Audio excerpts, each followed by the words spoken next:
All right, I think it's time that we get started. We're running just a hair late because of the amazing tournament at PAX Australia. By fun and interactive time, we're like 20 minutes early. Yeah, I know, we really are. Sweet. So we have a very special guest with us tonight. You've probably seen her play Legends on Twitch, and she's a member of the community, has been for a while now. Welcome to the show, Nickel. Hey. Yeah, it's NickelQueen on Twitch. She also goes by Miranda. I threatened to call her Susan. I'll tell you what she's not, though. I'll tell you what she's not. She's not the winner of PAX Australia. I know, dude. Via Fireball. That was look, that was some amazing Legends gameplay. Like, we saw some cards become meta that, really tech choices that ended up working out. Both players are playing Fireball. What is happening? That's I didn't watch, but I mean, it sounds amazing. Yeah, if you didn't watch, you missed out. I highly recommend. I can't even talk. I'm still stunned. I'm shocked. Yeah. Like, I had a pretty sick last game of mine, though. Oh, yeah? Alice Rises says that he's waiting for his microwave because it just dinged, so we're going to have to pause the show for a minute, guys. Well, we can just talk about this amazing tournament for a little bit until they get back.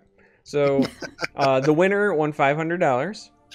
Nice. The contestants were playing on iPads that were, like, sitting on a table. Nice. But all jokes aside, as I told Justin just before we went live, it really just made me miss the Master Series and appreciate all of the tournaments that we do get to do. Like, anytime I watch a tournament like that as a spectator, it makes me excited about the game again. Oh, hell yeah. I mean, I honestly, I felt the same way. I heard the music, I saw the ESL chairs, like, I was jealous. Like, I wanted to be there casting. I wanted to be watching these people play. Like, it brought back a lot of great memories for me. And, I mean, seeing a tournament on the new client, even if it was with Fireball, was really nice. Yeah. Yeah. Will in chat says it made him want to quit. It's interesting. Will, of course, is the guy who won the world's biggest Legends tournament. I love that Will is so competitive at heart that the guy can literally win the biggest portion of like a $50,000 prize pool and then be mad because like somebody else won a $500 tournament that wasn't up to his standards. You know what though? It's Australian money, which, as I understand it, is not real money. It's upside down money. That makes sense. Wait, Yeah. the Earth is flat. Australia's a lie. Oh my God, Bethesda's in on it. This changes everything. I knew there was something shady about CVH. He's part of the cabal that's trying to convince us that the world is round. This is where I would play my soundboard if I had it going for the podcast. Yeah? Why Yeah. don't you? You're trading Roo skins, that's what chat says. That makes sense. That makes sense. Australia doesn't exist, I can confirm I live here. I know it's a little early for chat, but good times. So part of the reason tonight's a super exciting show is that I think we're at the midway point, right, of reveals for Spark Pants, Spark for All, Frost Spark, Frost Pants. There we go. Yeah, Frosty Pants? We'll talk about that a little bit later because I posted an unpopular opinion and I got some direct messages about how I was just trolling, and I assure you I am not. I actually think, after having reflected on it, that I like Frost Spark more than I liked Frostfall. I have to say that I disagree with you. I mean, like, look, I'm a pretty positive guy. I just do not like the name Frostspark, especially compared to Frostfall, which I thought had the beautiful alliteration, the Elder Scrolls lore connection. We will touch on that after the card reveal when we can take the gloves off, and I will do my best to bring you to the dark side. But first, before we even talk about the card reveal, I want to hear about what made Nickel get into Legends. She is the guest after all.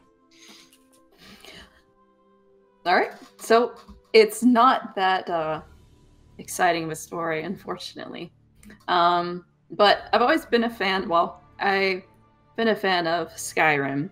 I am kind of a loser and haven't played a lot of the older games. It is on my list to do, as always. But anyway, so I love Skyrim. Played through it 3 times, at least, and always wanting to play more. So my brother is also a huge Elder Scrolls fan, way bigger than me. He's played all of the games from whenever, and big fan of the lore. He's always yapping to me about the lore. So one day he's like, all right, Miranda, you gotta play this game. Elder Scrolls is a card game. And I'm like, what? So I downloaded it and gave it a try. And I started having a lot of fun with it. Played through the tutorial and played on a bit of ladder.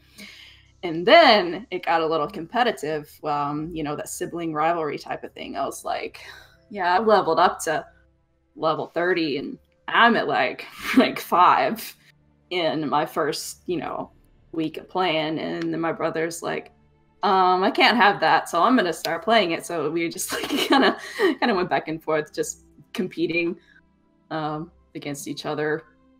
But I kind of fell away from it. Okay. Didn't play a whole lot for a couple of months, and then he was always pestering me to come back to it. You gotta play it. It's awesome. They have Twitch drops now. And I'm like, what? What are Twitch drops? And it's like, you can get free stuff. Okay.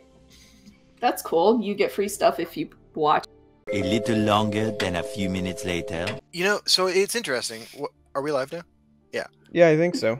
What I think happened was somebody cast a spell on your computer and reduced its power. I mean, maybe you didn't have the power anymore. You didn't have the power anymore to continue to broadcast the podcast. I think it was just Comcast being an asshole. You really sound like you need some harmony in your life, man. You sound a little angry. Yeah, I could use some Zenyatta, some peace and harmony, for sure. Yeah. That sounds good. So, welcome back, chat. We are here. We are live, I think, as far as I'm aware. Somebody says Comcast sucks wiener. Yeah, there you go. I no longer use Comcast, so I don't have to worry about them throttling my internet when I talk shit. But before, when I had like prehistoric internet upload and I couldn't stream it all, it took me 4 hours to upload a video to YouTube. Yeah, I had Comcast. Yeah. I lived in the outskirts of Denver, right? And like, Denver's growing rapidly, but like, they hadn't needed like high-speed internet out there yet. So, but now I live downtown. So. Yeah, it's like 95% of the time, things are fine until I need them to work or whatever, and then they're always not. I don't know. That makes sense. I don't know why they hate me so much, but they do. Presumably bad karma from a previous life.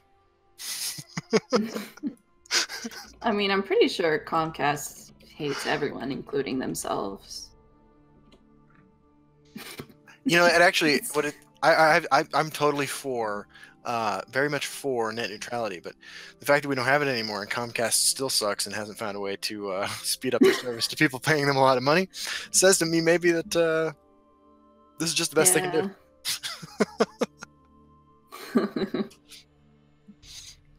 So yeah, we were getting to know special guest Miranda, NickelQueen. You and I started talking a little bit off the air, but I think that like. Despite being a name in the community for a while now, somebody who's streamed Legends, comments on the Reddit and the Discord and all that stuff on Twitter, I think. Yeah, I don't know. I look at pictures on Twitter. I don't use names, but like, I feel like maybe people haven't really gotten to know very much about you yet. So how old are you? Where do you live? What do you want people to know? I am 28 years old. I'm married. I live in Tennessee. My whole life. Currently not employed. I'm technically disabled. I have a lot of invisible health problems. So I use streaming to kind of help me deal with those a lot of times, or just, playing games or hanging out in the Twitch community. It's very supportive, and Legends has always had a great community. So it's something that I've always appreciated about that. Well, I agree. I think the community is one of the highlights of playing Legends is getting to interact with all the other people who do this sort of thing. And I also am a huge supporter and proponent of like gaming and gaming communities, in particular, as like a form of self-care, of community building, and stuff like that. So that's awesome to hear that it's helping you out. Yeah, I mean, I've played video games my entire life, ever since I was little, and before I could play, I was watching my brother play. Yeah. So we were always, fighting over the one N64 or the one Super Nintendo, back and forth. So Absolutely. My brother and I used to play with sticks, and I once broke his nose with a log in the backyard. oh, that was never us. Yeah. I don't think you can call it a stick if it's a log, Justin. I don't think that's how that works. I mean, like, I saw it, the image in my head halfway through the statement, and I realized it was log. But, like, I started off with sticks because, like, we did also play with sticks. I lived on a farm, and there was this big thistle patch next to the barn, and we would take we'd get sent outside because we weren't allowed to be in the house during the day, and we would take these sticks and like pretend they were lightsabers and hit thistles. But then after a few minutes, thistles get boring, and you have no choice but to fight each other. And I once broke his nose. Yeah, it's just a natural development of events there. Right. That you would smack him in the face. I mean, absolutely. We took things to their natural conclusion. I once kicked a tree in a forest that I didn't know at the time was rotting. And so, like, when I kicked it, it fell on the other side, and it landed on my good friend's head, like square on it, full slapstick comedy, everything you think. Like, I was walking by it, and I heard it creak, and I was like, hey, man, this tree is creaky, and I went to kick it for, like, effect of, like, hey, listen to this tree creak, and not, hey, I'm trying to kill you in the woods where nobody will find your body. I mean, it hit him square in the head. You and I had the right kind of childhood. Oh yeah. Did you not have woods near you growing up? Like, going to the woods was like what kids did. Oh no, even the suburbs. Listen, I grew up in a trailer park, but even from our trailer park, you could like walk to the woods, and then park's got woods, and then you had like you had a tree house fort thing that you built from like construction scraps that were dangerous, like rusty nails and stuff, but it was all you could find as a kid. So like you build this fort, and then you do naturally what any like 8-year-old kid does. You dig pits and fill them with tiger traps because you don't want other kids in the neighborhood to get to your tree fort. Nice. This is antisocial personality disorder we're now discussing. Yeah. You guys had much more interesting adventures than I ever did. Well, I mean, like, to keep it 100, like, both of our lives ended up kind of train wrecks for a while. That's fair. It is fair. Yeah. I think the scariest thing that ever happened to me as a kid is we were playing, I was like 5 or 6 years old. We were playing soccer, me and the neighbor kids, and the neighbor kid's dad kicked the ball, and it went straight on my face. Nice. Yeah. And I fell over and almost broke my nose, actually. So like, okay, I'm so like, kind of had this experience. Crying, screaming, running into the house, and my mom sees her little girl with her bloody face, like screaming through the door. Oh my god. So. That's awesome. Yeah, that was probably the most exciting thing ever happened to me.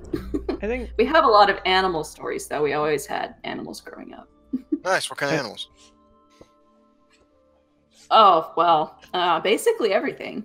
There's like a pet cemetery in our backyard, basically. Just any kind of pet you could think of. Some things that some things are better off dead. Oh man, we have actually jumped the shark before we've even really started the show this week. This is good. Listen, speaking of like train wreck childhoods, see if I can get this to show up on the camera here. This is like the scariest thing that happened to me.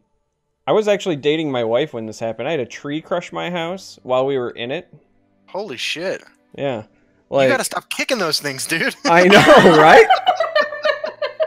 Like, listen, it was in my neighbor's yard, right? So, like, this is the neighbor's driveway thing. They had just paved it, too. Like, this thing had been paved less than a week. Brand new driveway pave. Wow. And, you know, the tree moved, and I said, hey, it sounds creaky. So I kicked it, and... you used that unstoppable rage. Yeah, absolutely. Wouldn't it be, like, unstoppable salt? Unstoppable minds. Unsaltable rage.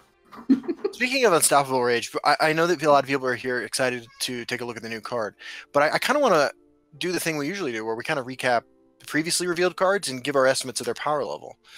We're usually pretty good about this, and I think there's been a lot of these cards have been revealed are pretty divisive as far as like people's opinion on their power level, their playability, so on and so forth. So I'm kind of interested to maybe do a little roundtable discussion of the revealed cards so far. Yeah, I agree. We should go through the cards, hear what Nickel has to say, and then tell her why she's wrong. Damn. Feels bad. No, seriously. Let's start with Piercing Twilight, right? That was the first one. Absolutely. Piercing Twilight, besides being the name of every 16-year-old's emo garage band, is a kind of fascinating card. It's one of the it's playable for its stats alone. I mean, like historically, 4/4 guards in blue for 4. Have seen niche play, based on their stats. And stuff. Yeah, I don't know if I buy that though, Justin, because I don't. The only other one that's ever seen play is Dress Renegade, and I don't think it saw play because of its stats. It saw play because of its ability, and then the stats were like. No, I mean, I think okay. I never saw that card matter because of its ability to unshackle things, but there were situations where I've seen it matter because of its stats. Oh, see, the only decks I've ever seen it played in personally, like when I run into it on the ladder, it's when people are playing Arrest and they want their stuff to come undone. Or it's when they're playing like a Dagoth or a Sorcerer deck that's running Vigilant Ancestor because they really like to curve a 5/4 on 3 and do swinging. I agree. Hey, what's up, Dr. Eagle Talon? I haven't seen you around in a while. It's good to see you. I like the mechanic of that card. I think it's beautifully deep for like what could have been like a hate card, but I think is instead going to be kind of a really interesting skill testing card. It's basically just banish the conscription from your opponent's deck. See, oh man, it's so much more. I think conscription is like the last thing that you're worried about with that, personally. I think over time it's going to hit way more hate lightning bolts, for instance. Yeah, it could be. But people hate conscription so much. You know, that's what everyone's thinking. Yeah. Well, I mean, every card revealed is going to have people talking about its effect on conscription because it's sort of like a hot button topic right now, including the one that we're going to reveal tonight. I mean, let's keep it real. That's going to be the gut reaction. A lot of people have it first. Followed up with this card is garbage, and then we'll explain why it's not. But I mean, like that's been the reaction. A lot of people have had a lot of the cards. I mean, think about the second card revealed, the Apex Wolf. I think Apex Wolf is fascinating, and even if it's not immediately obviously powerful, it is one of a handful of perfectly designed Legends cards because of its ability to appeal to multiple demographics of Legends players, and because it's a super fascinating arena card as well. Yeah, it appeals to everybody who doesn't like to play good cards. Nice. You're not a fan? No, I'm not a fan. I think that it needs some other stuff to get printed to be worthwhile in the current state, or it needs a meta shift. I'm not saying that it can't ever be good, but the way things have been for the last 6 months, and let's be honest, that's what we got to go off of for right now. Taking your turn 6 to like not impact the board, hope your creature survives. You only get a 4/4 stats. So like even if it survives and you get the drain, you're still only playing a 4/4 when your opponent likely played a 5/5 on turn 4, and this is 2 turns later. Like it does cool stuff, but it just doesn't do impactful stuff right now, and that's my biggest problem with it. That's kind of the direction I was leaning. That's not what I want to spend six Magicka on. Like ever. my measuring stick for this card is tell me why I'm playing this card over Undying Dragon. Because it's funny. Right. Sure. And you'll get no disagreement from me on that point. But because doggos. Yeah, I mean, look, the wolf thing's actually a key reason I think this is a perfectly designed card, right? I mean, look, it appeals to people who want to play with tribal wolves. It appeals to people who want to play life gain decks. It appeals to people who want to play really silly combo decks. It draws a card, which is something that people want to do in Spell Sword and never get to do. I forgot it drew a card, actually. Yeah, it runs this huge long list of like different kinds of players who are going to find something interesting about it. I mean, I think the card's bad, but that doesn't mean I'm not going to play it. Yeah, I mean, like, don't get me wrong. Another card I think is perfectly designed is Lich's Ascension. Like, I really maintain this belief. Like, I've said before, Lich's Ascension is the first legendary I crafted when Morrowind dropped. I made 3 of them right off the bat, and I've spent more time playing with it than any other card in the history of Legends. And it's got a incredibly high power ceiling. You could do incredibly degenerate things with it if it wasn't so like just bad. And you know, there are situations where it will just do absolutely broken things, and it's totally unique. I mean, nothing else does that. Oh. Yeah, I guess I was wrong. What I should have said is we're going to talk about the cards that were already revealed, and then Miranda and I are going to tell Justin why he's wrong. Oh, look, man. I think I like this angle better. No, I mean, the percentage of players who give a shit about things' competitive viability is like incredibly minuscule and likely basically irrelevant to the economic viability of the game of Legends. You know, we don't need to design more Bleak Ghost trolls because the people who that appeals to are not the audience that supports the game in any like statistically significant way. But it makes it so that it wouldn't ever be. If more cards get printed like this that aren't going to be competitive, then Legends is going to become something else that, like, I mean, there's just so much that hasn't been reached out to, like, as far as, you know, the competitive scene. I mean, Justin's not wrong in that if they just keep printing Apex Wolves, then eventually Apex Wolf will be good because everything else will be of equal value. True. Yeah. I don't want to see, like, I mean, it probably, well, never mind, I don't know what I'm talking about, but just, I mean, listen, here's the heart of it, right? Justin's not wrong in his assessment, but what you have to remember is that in a vacuum, like, there is going to be cards like Apex Wolf, and there is going to be cards that are significantly better in C play, and even though the competitive side of Legends isn't going to be what props it up or supports it or ultimately sees the success for it, the fact that competitive Legends exists and then like people emulate that and they net deck that, those cards that are memey have to have a minimum value because it doesn't matter if somebody wants to play with Apex Wolf. If they go on the ladder and for their next 10 games where they want to have fun with this card and they can't because the actual competitive cards just smash it in the face, like then people aren't having fun either, right? So you have to find that fine balance between you know, what is going to be enjoyable even if it's not competitive, and then the stuff that is like of a higher tier or higher quality. And I think my biggest problem is that again, right now with the current card pool and the current meta, I don't think Apex Wolf even crosses that threshold. Now that being said, we do know we get Isle of Madness before the end of the year, and this set was designed after Isle, so I'm hoping that there's some really cool things that come to support it in Isle of Madness, but that would be my biggest concern, because Apex Wolf does seem like a fun card. You immediately think of like all the things you want to do with it, but it's going to be really frustrating when you play 20 games and not get to do what you want to do with it as well. That's my big concern. I challenge accepted. I will hit Legend next month with an Apex Wolf deck. I'm just gonna say. I mean, you can do it, but what I'm going to tell you is it won't be because of Apex Wolf. It'll be because of everything else you put in it. You're not wrong. I was gonna make a counter argument, then I realized that like the games that I won this, so this season, Nickel, I don't know if you know this, I hit Legend with a deck that runs Charis Breeding Pit and Cliff Racer Onslaught. Yeah, I'm not enjoying having to play around Charis. Nice. That's happening. That's badass.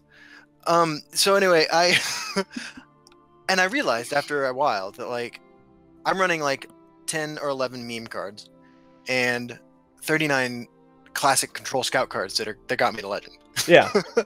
But I will say Charis Breeding Pit did turn out, I mean the rest of the cards are garbage that I added in, but Charis Breeding Pit itself has turned out to be like surprisingly impactful. So after Apex Wolf, we gotta speed through because I just realized that because of the technology delays, CVH has a tweet going out later, and we have to beat that timer. Oh yeah, I forgot about that. Yeah. Oh, you're right. Yeah, let's All right, let's so pick it up then. new card. Let's do this. Are you guys ready for this? Yeah. So the next, we'll do the quick recap. Next one was shadow marking. Go. Shadow marking. The worst of the revealed cards so far. What? But funny. What? only because it's the hardest to meme with. I got like 5 good ideas and that's it. But you can draw Apex Wolf with it. How many videos have you made based on barter, Justin? No, look, that's what I intend. That's what I intend to do with it. I'm just saying, like, least interesting to me. All right, sure. I don't even know. All right, Karthspire Scout. Yeah. Like, not meta changing, but like much better than people gave it credit for, and will find itself in multiple decks across multiple archetypes. Let me just say that I love how you said shadow marking, where you get to see 3 cards and literally give one to your opponent. You said was the least interesting, but the one that just draws a card is in this list. Yeah. How is shadow marking not more interesting than a 1/1 draw a card?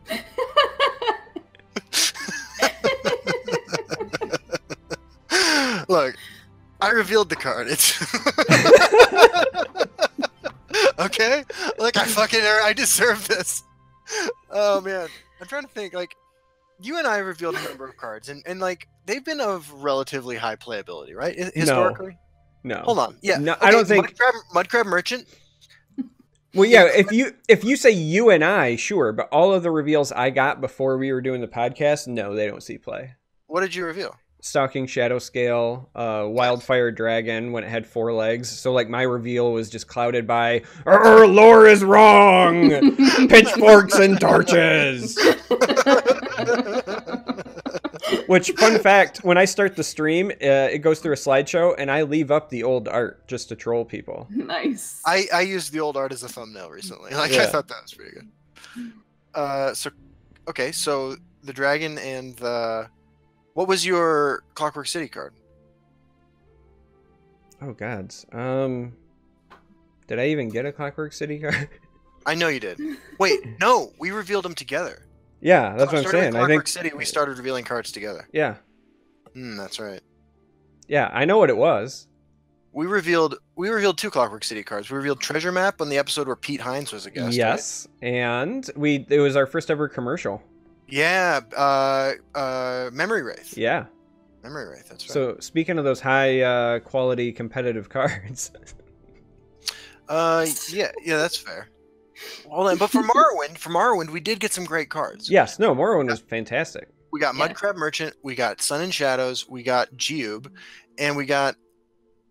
Was that it? I think that was it. Yeah. Okay. Treasure Map's great. All right, after Karthspire Scout, we had OP Khajiit. Yeah, I was trying to think of its name. Extortionist. I want to say Executioner, but it's Torval Extortionist. I don't know that it's OP.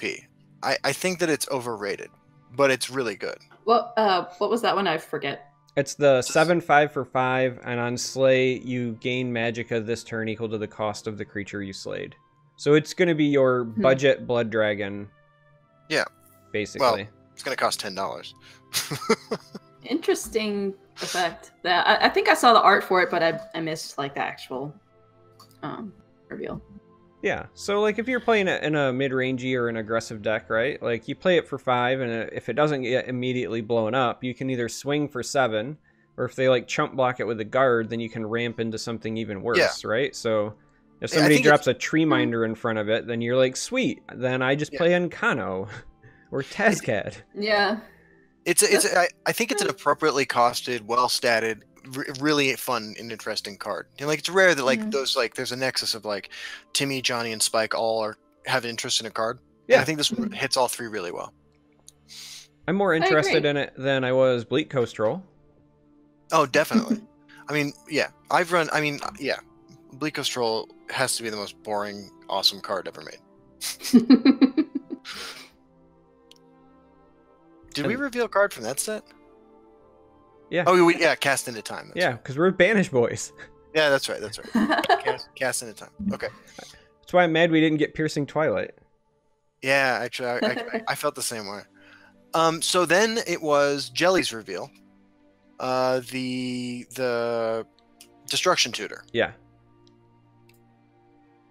I feel a certain kind of way about this card. I feel like until they print a card that says when you play an action, draw a card, it's just not super great. And it's got some like niche case scenarios where you use it to set up finishing somebody off the following turn. But outside of that, it's kind of ho-hum currently. Yeah. I do like that it's a build-around card. I'm excited about whenever any card like that comes into the meta. I'm super excited about it because it adds variety to the ladder. I don't like it at 5 cost. I would have preferred a 1/1 for 4, honestly, just so that I could curve into the lady that powers Action Mage. What's that creature? Thorana? Iron? No, Hex Mage. Lilandril Hex Mage. Hex Mage? Oh, Yeah. Yeah, I would have taken a 0/1 for 4 over the 5 cost 3/5. And I think it would have been just as good, honestly. Yeah. Because I don't think the card's very good, but I do love it, and I will be playing with it. But for people who think that it's going to make action decks a thing, I'm a little skeptical. A little skeptical. Burn decks are also some of the least interactive decks in the game too, and they're sort of boring to play against. So I don't want to see that archetype encouraged very much. But I am excited that the Action Assassin, Action Mage archetype is getting support at all. Yeah. Fair. And that brings I've- us. Go ahead. Oh, sorry.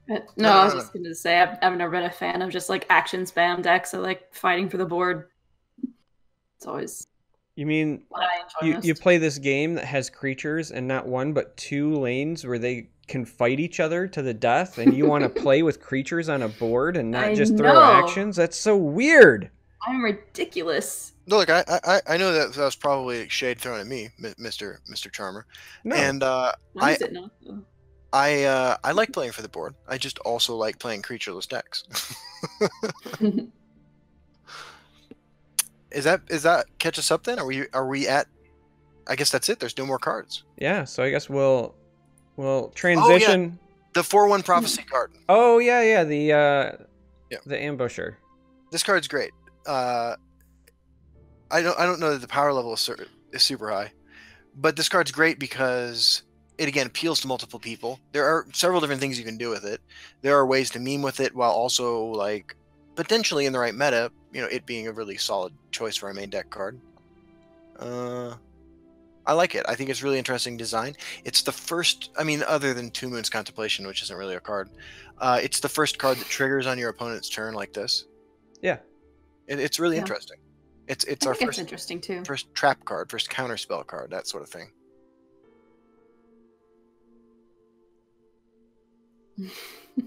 So Endozoa calls it the only card revealed so far that we'll see play in multiple decks. Endozoa, your cynicism is remarkable today. I'm following your comments in chat. Oh. multiple decks, huh? I would maybe put it in Yeah. 1 or 2 tops. I think it's worse than most of the cards revealed so far, in terms of like power level. I think you're mistaking power level for meme level. No, in this case, I really don't think it's particularly strong. What do you think, Derek? Let's get some thoughts. I think that I think that the 4/1 ambusher card is a meta dependent card. I think that it will have more power in tournaments where you can better predict the field than it will on the ladder. On the ladder, I think it's way too much of a crapshoot because there's a lot of decks that won't give it to you for free, so the prophecy means nothing and the effect means nothing, and then you're left with a 4/1 that you can't even hide in the shadow lane. So, yeah. I'm not saying there won't be decks that play it, but, if Siege Catapult wanes in popularity, for example, and people aren't lane stacking, it becomes far less important in my opinion. And I also think that control decks aren't gonna super depend on it for the effect, simply because if you're playing red control smart players are probably not lane stacking anyway, because you want to not give them Skavens and not give them Cradle Crushes, and I don't know. Yeah. I think that I think a lot of times it's just going to be a 2-cost 4/1 guard, and I wouldn't play that now. So Yeah, I completely agree. Yeah, we'll see. So yeah, I guess there's just no more cards. See you all on the ladder. yeah, I mean that's it, right? You know, looking at this artwork here you got presented on the screen, I'm feeling very, very, what's the word I'm looking for? Confused? Because those people look confused. They do look confused, yeah. That might as well be a picture of you and me, just in a perpetual state of confusion.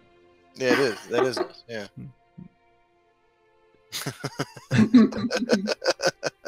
So, the new card is a willpower card. And it's an action, so Justin loves it. He can put it in that creatureless deck. I would not play this in a creatureless deck. Yeah, it is an action, but it's not an action for a creatureless deck, not at all. It's got prophecy, right?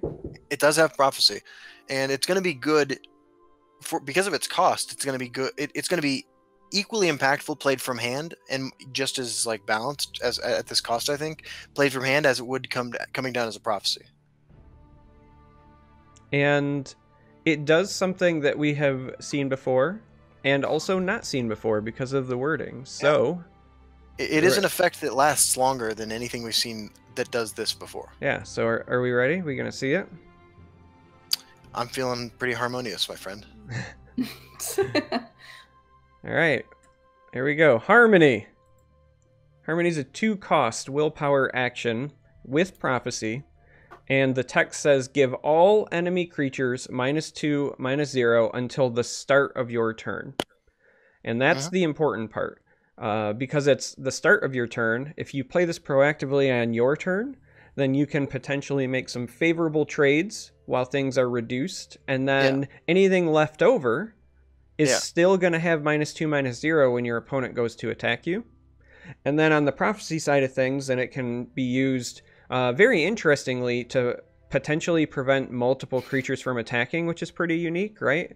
Cards like Cloud Rest or even Harpy, they can lock down one threat, but if you're playing against a go-wide Halalu board, for example, if they've got like 3 2/2s yet to attack, this has the potential to shut them all down, which is pretty interesting. I agree.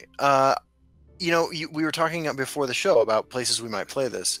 I think that Halalu deck generates enough card advantage that they could get away with playing a copy or two of this in order to just completely break mirrors. Right? I mean, you have reasonably equally sized boards. You play Harmony, you trade into everything your opponent has, and you win the game. It's interesting. For decks that may struggle against the go-wide boards, and a lot of times, even if you get to Ice Storm's too late. This could certainly buy you a lot of time. I see this as being, honestly, like Healing Potion in some scenarios, where a lot of times it's just going to represent, like, hey, gain some life. But because it scales with the size of your opponent's board, and because it's not just a lane, it's all enemy creatures, it has better upside than Healing Potion. It's interesting. It is really interesting. I also want to make clear, I think that in terms of willpower cards in Arena, this is a top 10 card. Like, absolutely better than Apex Wolf, which I think is also really good in Arena. But I think Harmony is one of the most impressive willpower cards you can draft.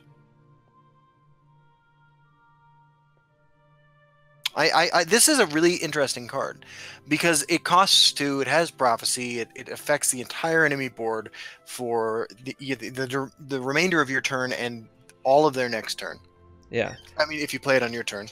I am of the opinion that this one is very much a meta-dependent card, and much like the Ambusher I was talking about, I think that it may or may not be right for ladder, but if you're going into tournaments and it's sometime in the future and you expect, you know, Halalu or tokens or whatever, then it could be a great tech choice, because obviously this does not feel good against mid-range, for example, right? Like, Right. if your opponent's playing, 5/5s and then blood dragons and whatever, and you tickle them, it does nothing. So it is absolutely fascinating. It's the kind of card that besides the obvious interaction with like Aerostorm, which is funny, you really need to think about whether or not you play this card, how many copies you play, when's the appropriate time to play it. It is a really complex card. I'm excited about this. helps out that Grizzly Gourmet. Oh, it definitely helps our Grizzly Gourmet. I mean, and there are definitely times like another use for this I was thinking about is in conjunction with Nimira's Shrine, a deck that wants to play, critical mass of cheap cards in every turn. And I think that most Nimira's Shrine strategies would benefit from this sort of effect. I mean, whether or not it just functionally gains some life, or it lets you trade more successfully on the board, or combos with your executes and your Grizzly Gourmets. Like, I really like this in Willpower running Nimira's Shrine.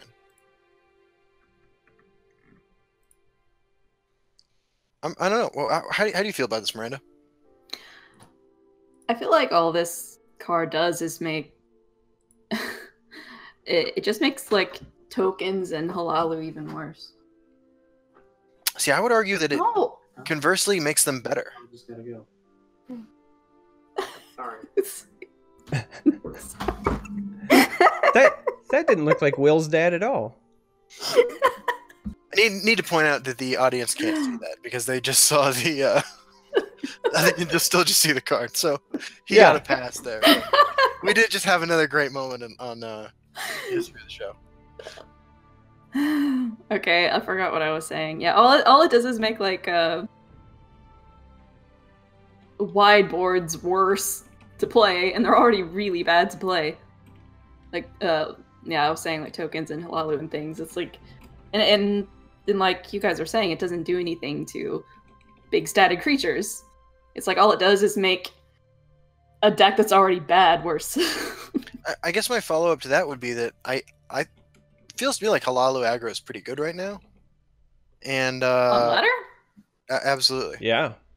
And what's playing big statted creatures? What do you mean? I mean, like, what are the big mid-range decks that this does nothing against? I mean, what does it do against Warrior? You can't play it because Withered Hand Cultist. Yeah. Well, I mean, what does it do against like even a mid-sork? Or a good Dagoth list that may or may not have went like 15-0 on stream last night. If you're into that sort of thing. I just feel like it doesn't. I feel like it's really good against certain things, but it's not going to matter enough to change a whole lot as far as what's on ladder. I think that this card is really good against the decks that people are playing to beat Conscription with. I think that it actually, let's say you're playing Crusader and you're against Warrior, and they don't have a Withered Hand Cultist out.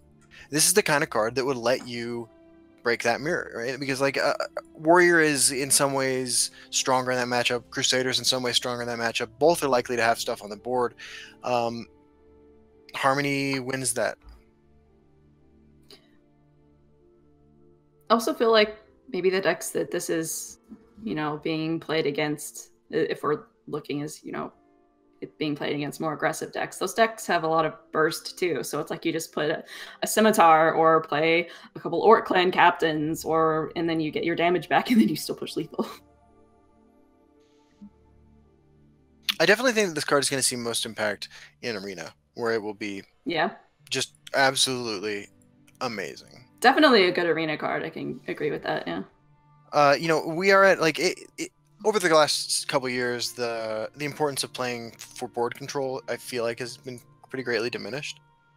And this is a card that like harkens back to a different era of Legends. Unless you're just using it to gain life or to win a conscription mirror, Like, look, I have one more turn than you do with my conscription creatures. I mean, this card is going to win games. It's just will it do it consistently? Yeah.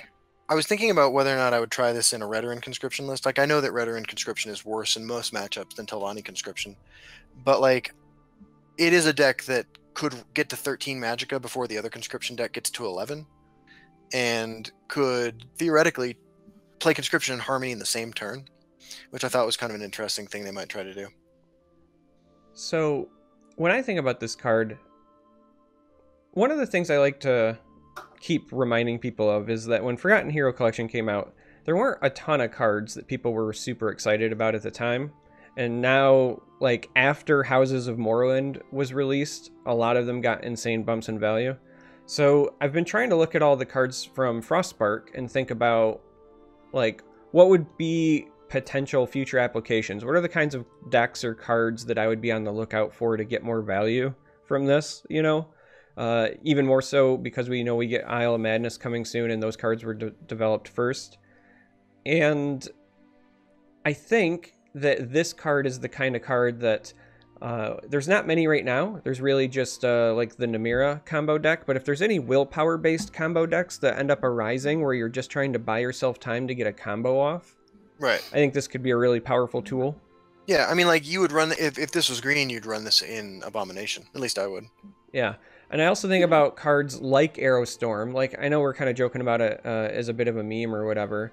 But, you know, if there's something that's like the board-wide version of Aerostorm or something like that, it might be worth considering. And something like Spellsword that struggles with go-wide decks, right? Yeah. Spellsword traditionally has a good point removal, but until you get to even just like Dawn's Wrath, which is a single lane, they've struggled. Right. I also think about what if, right? Again, just thinking about kinds of effects you would want to keep an eye out for.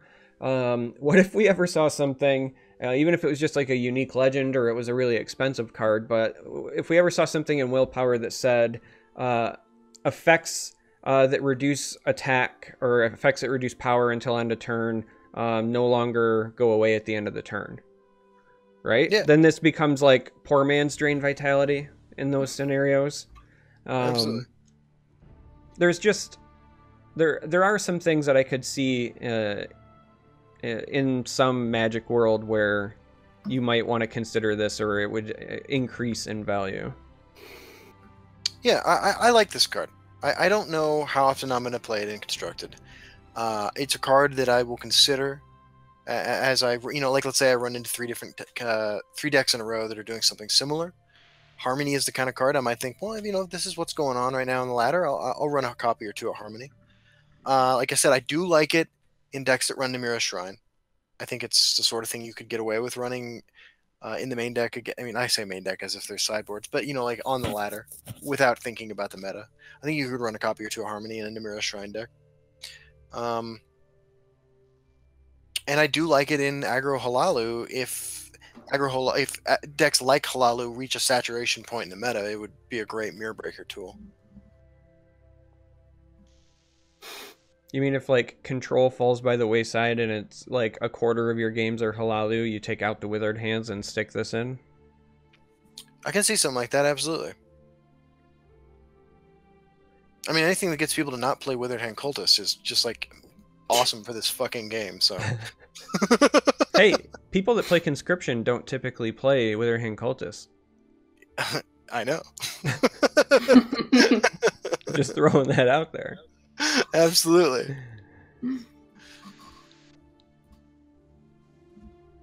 Johnny Astro says this looks amazing for Dust's Prophecy Support Mage.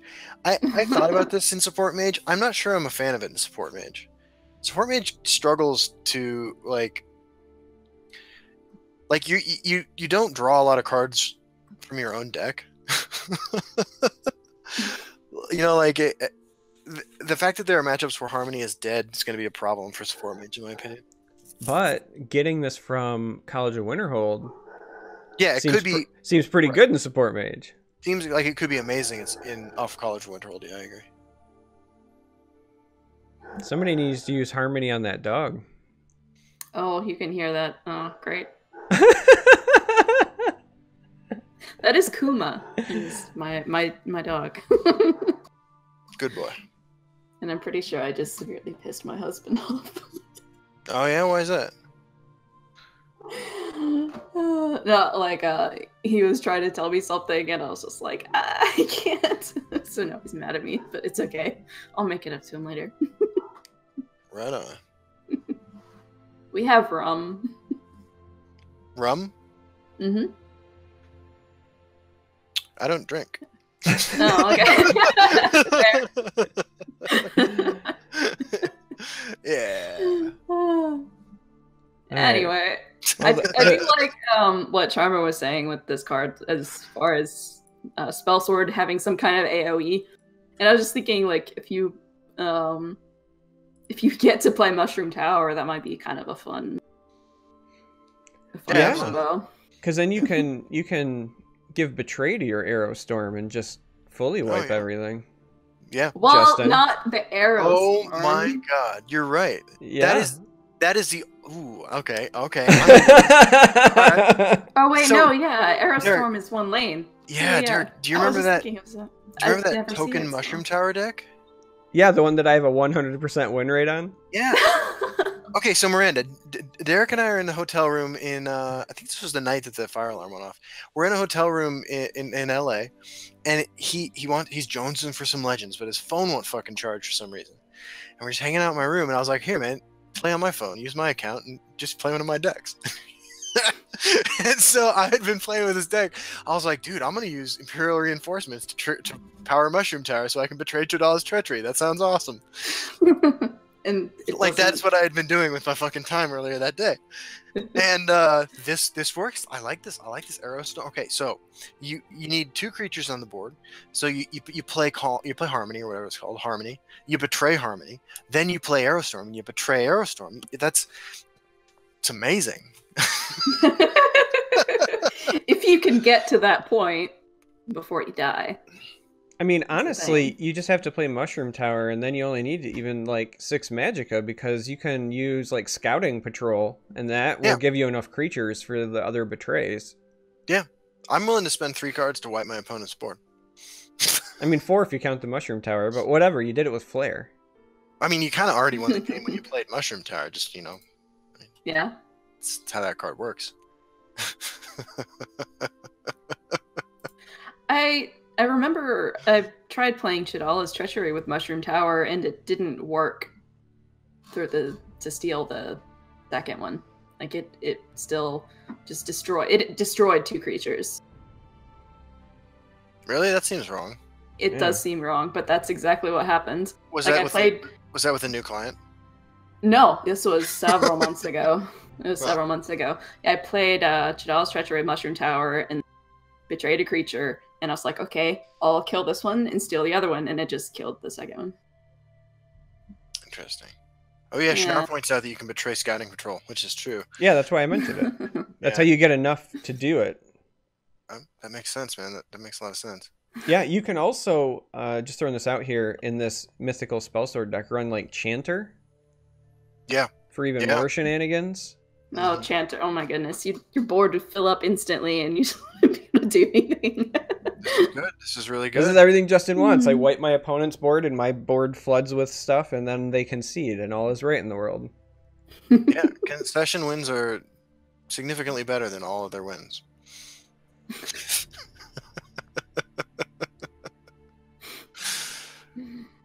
Yeah, I'm in.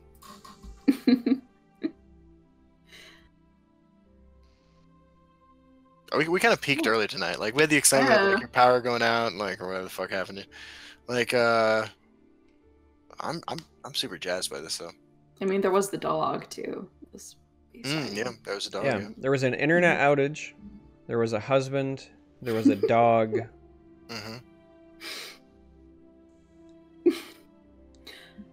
I mean, and also a card. Yeah, Harmony. We met it. I just released my video, by the way. Yeah. I think the card that gets revealed tomorrow is Bone Thugs, right? Is it the first of the month? Come on, that's good. That's really good. That's really good. I slow pitched that. Wake up, wake up. Get up, get up. Yeah, yeah. All right, that's a good time. I guess we should transition to the interactive part. Let's take some questions from chat, and we'll see all those people at the crossroads. Did you just notice that I launched Slay the Spire or something on Steam?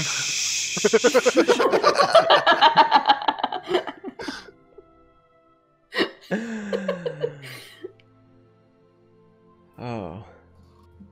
All right, first question right out of the gate. Thoughts on Fireball?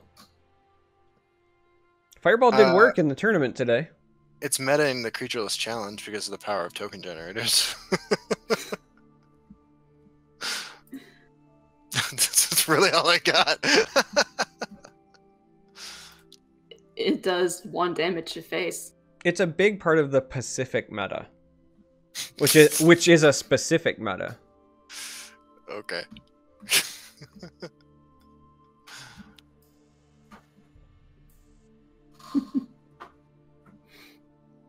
Yeah, I'm playing Slay the Spire, Pete. It's a good game, man. So Narth asks, how are aggro decks supposed to be a thing anymore with the non-stop control support? All right, funny you ask. Aggro's dominating right now, Narth. I don't know if you just haven't played in a bit, but Aggro's king right now. aggro is doing very, very well at the moment. Yep. That's not to say that there aren't still control decks floating around, but I think people figured out that the best way to play control is by controlling the enemy's health points. If you get their HP to 0 before yours gets to 0, you win. The spell sword says that control Redoran stomps you in every match. First of all, that's sword sword ninja, not the spell sword. Oh, I meant I meant the sword ninja. It's good times. There ain't no Doomblade in here.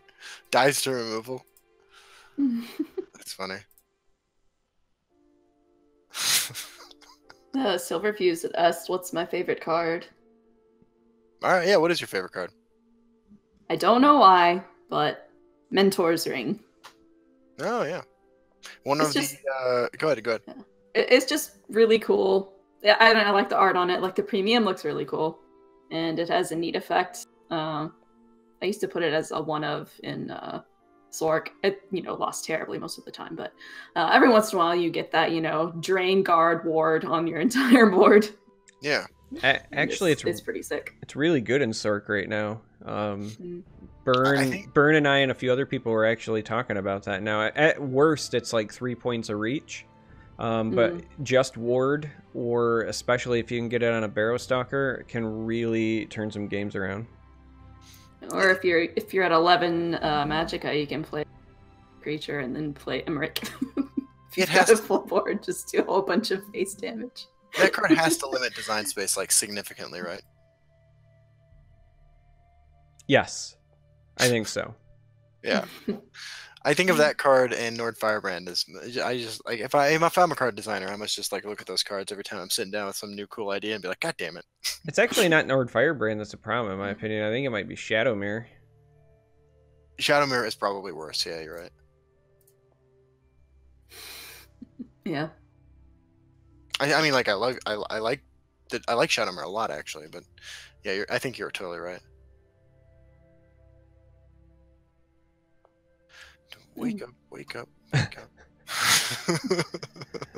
So, Fire Drake asks, do you think the new cards will change up the meta because they are good or because they are new? Both. I think it depends on the card, but honestly, I think a lot of it will be because they're new. Yeah. But that might be all we need, depending on, like, we don't know when the release date is yet, and we don't know the release date of Isle. But even if it just shakes it up for long enough until it gets shaken up again, that's kind of all we need, Yeah, I agree. And then, kind of related to that question, we had...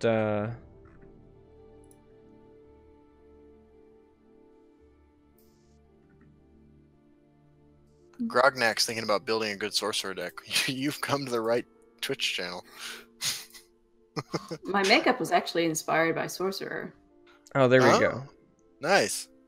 I appreciate on-theme makeup with Legends. I really do. No, Yeah. I'm serious. I'm totally serious. It was Symmetra. Sorry, I was trying to find the question again. Symmetra had asked, what is everybody's favorite card so far from Frostbark, and which ones do you think will see the most play? Why don't you go ahead, Miranda? Do I think which ones do I think will see the most play? And which one's your favorite? Which one's my favorite?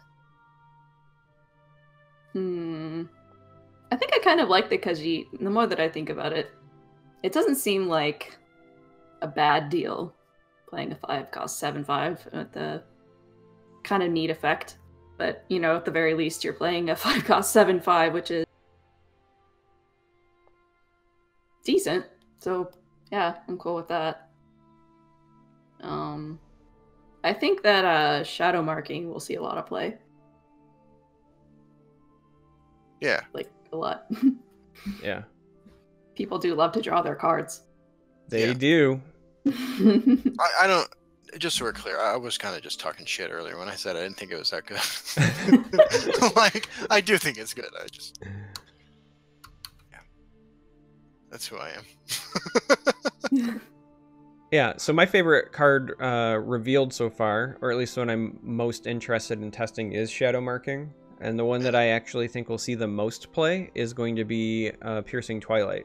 Now, bear in mind, that's not because I necessarily think it's the most powerful, but I think it's the one that people are most excited for because there's a lot of people that like to play non-conscription control decks, and they are going to be of the assumption that that makes those suddenly viable again. So I think that it's going to at least be a popular pick on the ladder for a couple of weeks. That's fair. Yeah.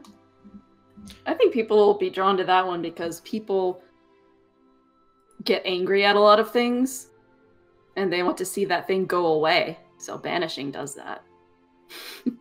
Yeah, I mean, you're right. I don't like that, so no, you can't play that.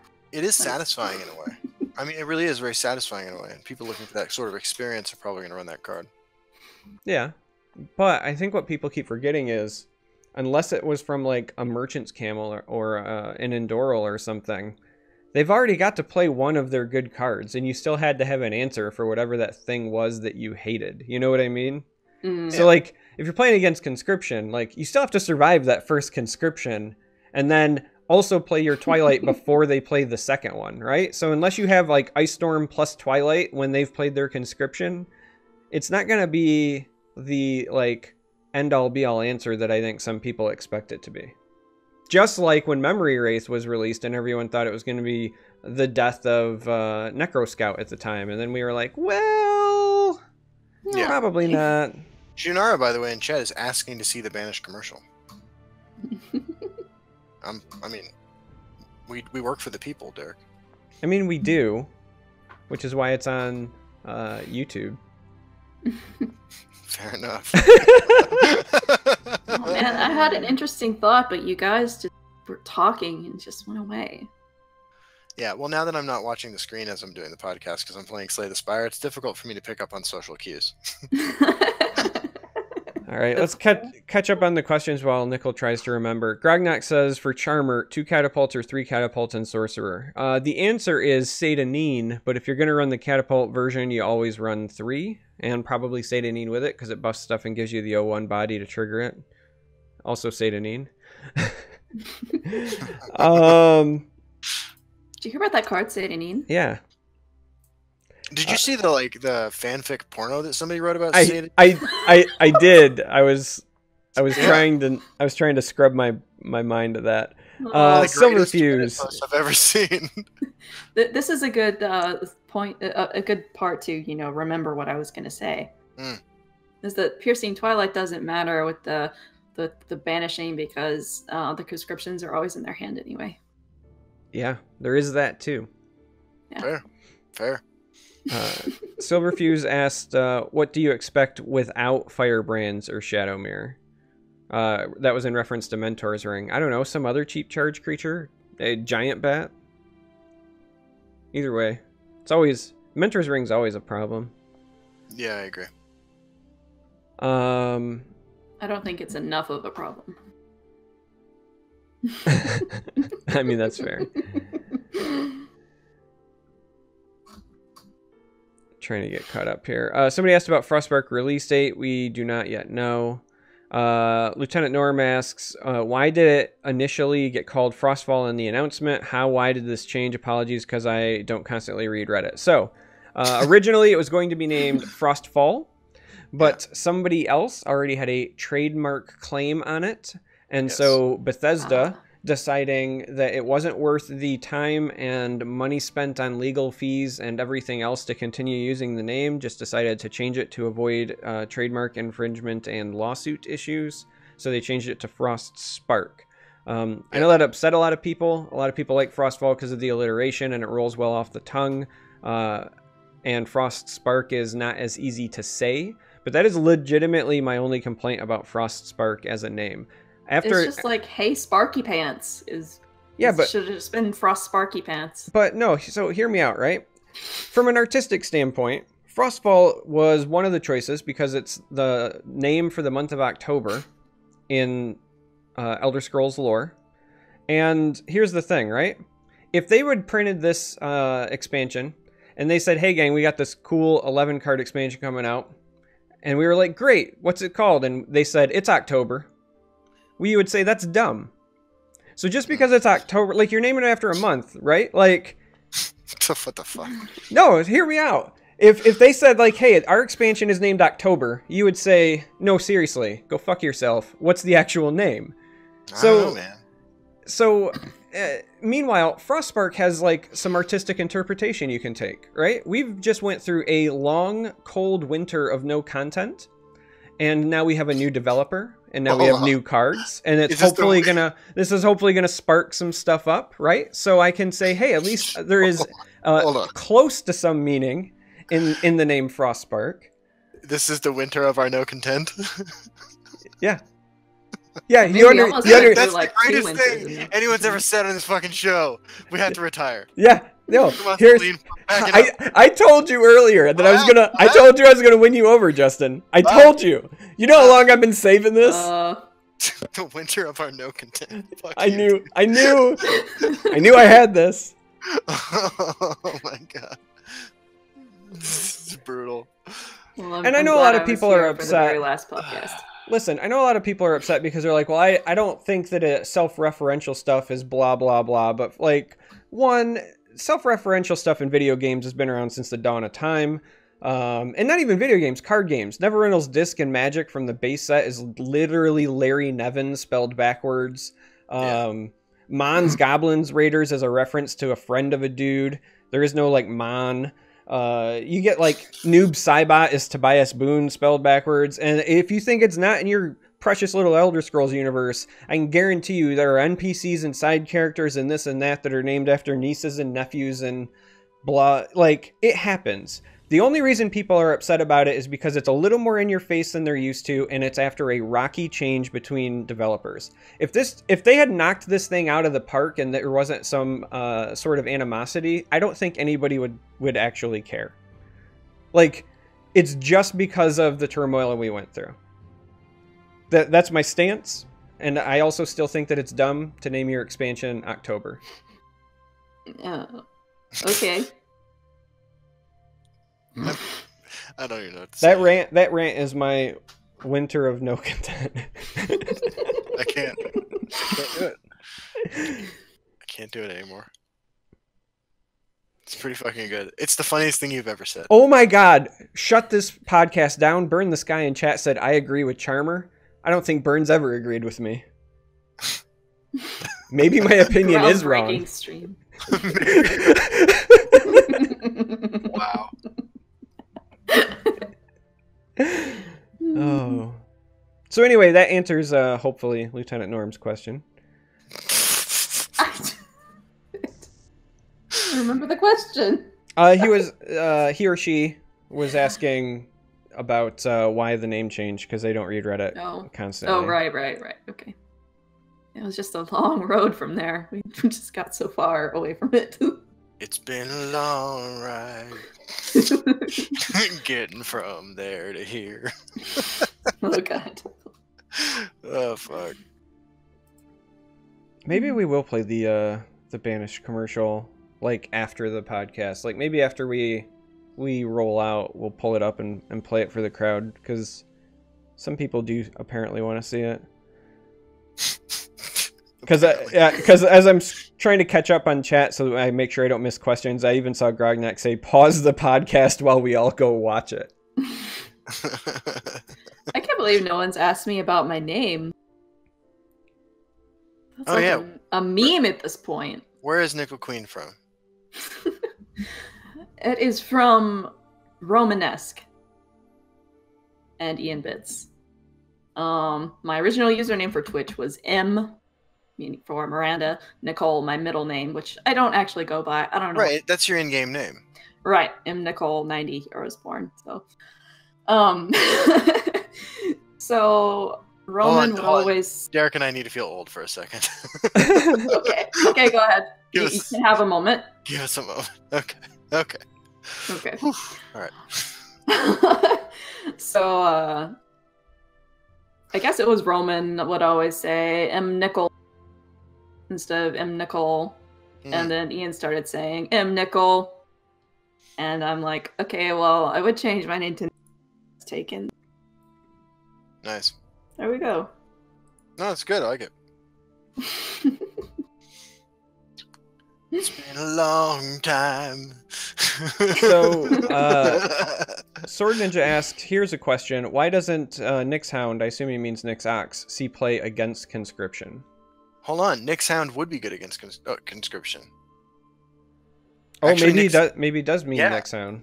Nyx Hound would be really good against conscription. Why not? Because... I don't know. Where do I begin? Actually, something to do with Minnesota. It's funny. Derek and I were talking. Remember, Derek? We were talking about Hidden Lane or Hidden Trail and Nyx Ox or Nyx Hound. Yeah, it was a while ago. We talked about it. I tried it and it sucked. Yeah, that's why. Yeah, but I tried it. I mean, I've spent some time trying to make that work. Yeah. Turns out it just doesn't work. Yeah, same thing with the 4-3. Because for whatever reason, the Hidden Trail doesn't apply to it before the effect, which I think is wrong. Yep. But I thought it did with Fervor, though. We tried to do God's work here. I mean, it might work with Fervor. I just know when we were trying it with Hidden Trail, it wasn't working.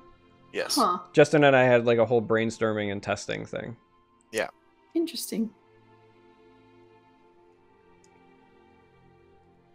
That's really, I mean, it was sad because I was like, it really seemed like a fascinating new idea. It was about 3-4 months into the Morrowind meta, and I was like ready to do something different. And nope. Yeah. Bummer. It's been a long time. You got the song stuck in your head there? Yeah, he does that. At least it's a better song than the last one was stuck in his head. Which one was that? I don't know. Don't say it because then it'll probably be worse. Hooker with a penis. Oh, that's right. I sang that for like a week. No, dude, it was like the entire month we were in LA together. You were like at the airport with me and singing it while going through security. That's right. And I was like, you know, those lyrics will get you searched by the TSA, right? I do remember that. Oh my god. Oh, I totally forgot about that. Oh, that was great. iWebby asked, I'm new to Nyx Ox combo decks. In what order do the effects happen when you have Nyx Ox and Path Mages on the board when you play Uprising? You always get your Magicka first, and then Path Mage goes off. That's why the combo works the way that it does. So Nyx Ox resolves first, and then Path Mage. There is, if you need like a really good beginner's guide, I got something on my YouTube channel, shameless self-plug, that's like a half hour of me going through the basic combos. My time is finally here. Oh. Justin's on a watch list now.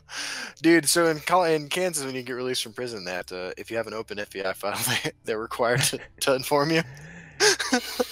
And I lived on the state line, right? Like, I crossed between Kansas and Missouri every day in the commission of felonies. And so needless to say, about a week before I got released, I got called down to this office, and they're like, just Mr. Larson, you signed these release paperwork. By the way, you have an open FBI case and file and whatever. So then, like, on the podcast a while ago, I was talking about how I had filed a Freedom of Information Act request to receive a copy of my FBI file. And since then, I have an update. I received a letter back from the FBI informing me that I didn't have the right to have that. So that's where we're at with that. Yep. All right. Still catching up on questions here. The Elder Peter, fantastic name by the way, asked, why didn't I receive the Telvanni card back after 30 wins? Because it's Telvanni and you should know better. But also because it's a bug and you should submit a support ticket. Damn, Charmer throwing down some fucking shade here today. Dude, haven't you figured it out? The last like 3 weeks has just been my descent into old manness. Like I'm shaking my fist at clouds and telling people to get off my lawn. You guys weren't born in 1990? No. No. No. I was born in the year where I need to start like actively thinking about picking up Just for Men. See, I'm going gray. I'm going gray, but I'm not going bald. Yeah, I got my first gray hair last year. Yeah, that's the going gray. Just for Men is the color, Justin. Oh, but I just listen. You and I are not going to be silver foxes. We're going to be I cotton just- tops. I just assumed that whatever was happening to you was bad, and so just like going bald.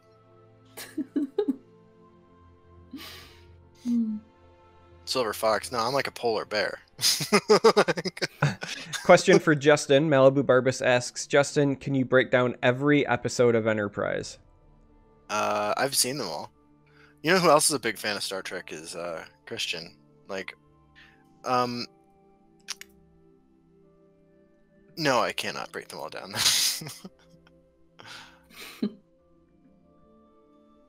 I didn't like Enterprise, actually, to be totally honest with you. I like Star Trek in general because I like science fiction and I also like the magical, post-commerce world that they live in. But I didn't feel like Enterprise was very good.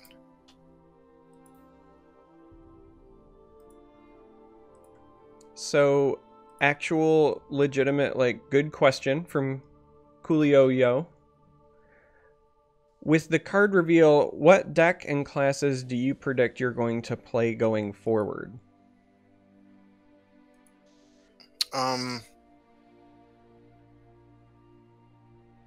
Gosh, the first thing I'm going to do, that's a tough one. Probably Apex Wolf, Stealer Secrets OTK Mage. Because that card just makes that deck better.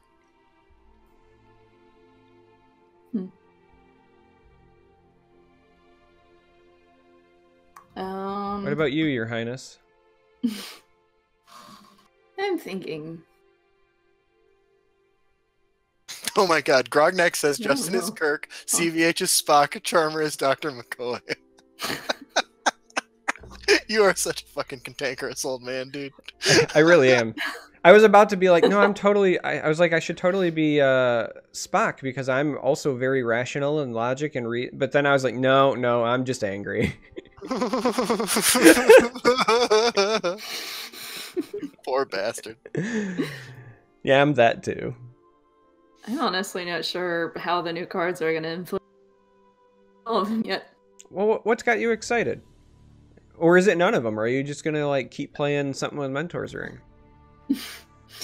I mean, none of the cards are really like, ooh, I want to play that. I mean, when I heard they were going to release a wolf card, I was like, oh, something I can, I can put pack leader with that and have fun with that. But I just, like, it just really feel like the wolf card was underwhelming and kind of bummed about that, I guess.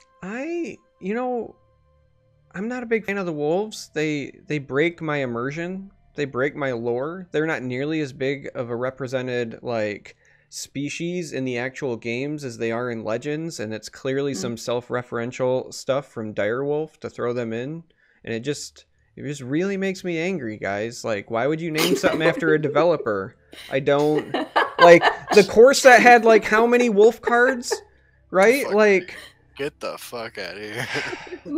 I'm in all honesty, the first thing I'll probably play, unless something spicier gets revealed, is gonna be Swindler's Market Archer again, because I want to try to jam shadow marking into that and see what fun I can have. I think that deck is due for a revisit. Yeah, I think these small actions might try and make the betray mechanic work better. I'm just thinking of Mushroom Tower memes for some reason. I've never really played with the card. I'm just thinking of betray memes. Mushroom Tower is great. It's actually terrible, but by great you mean terrible, then yeah. All right, legitimate question, and it's a hot button possible. topic for me. I was actually just complaining about this last night on stream. Oh god. Indiana Johns, fantastic name by the way. Do you like that some cards have multiple entry or attack voice lines? I think it's the best thing since sliced bread. I play with the sound off.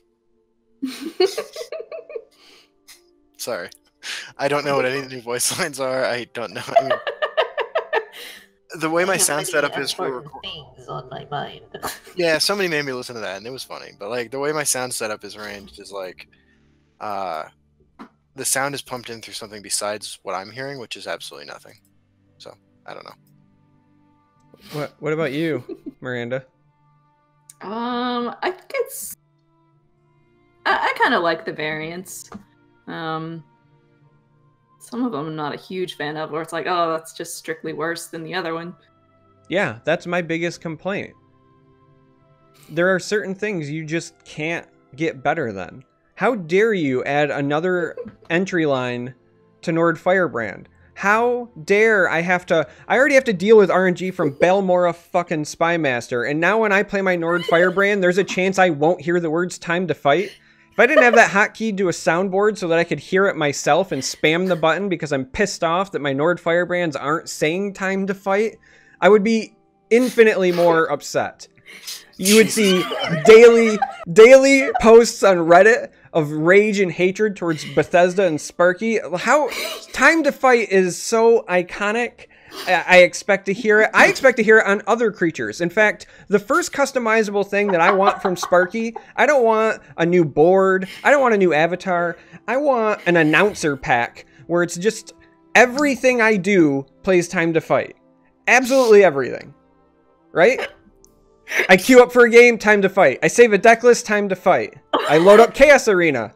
No Sheograth, time to fight. That's what I want. As a cantankerous curmudgeon like I am, it better just be time to fight. I just picture you with the... I can't actually see you. I don't have the stream open. I just picture you with the cane, just like like this. Thank you, Dr. McCoy. Oh my god.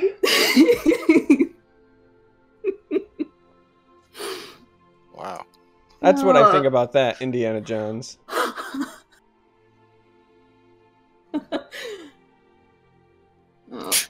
Oh yeah, I don't like that line, Indiana Jones. I will cut your purse and your throat. I don't like that one at all. That one's just... Who says that one? Thieves Guild recruit.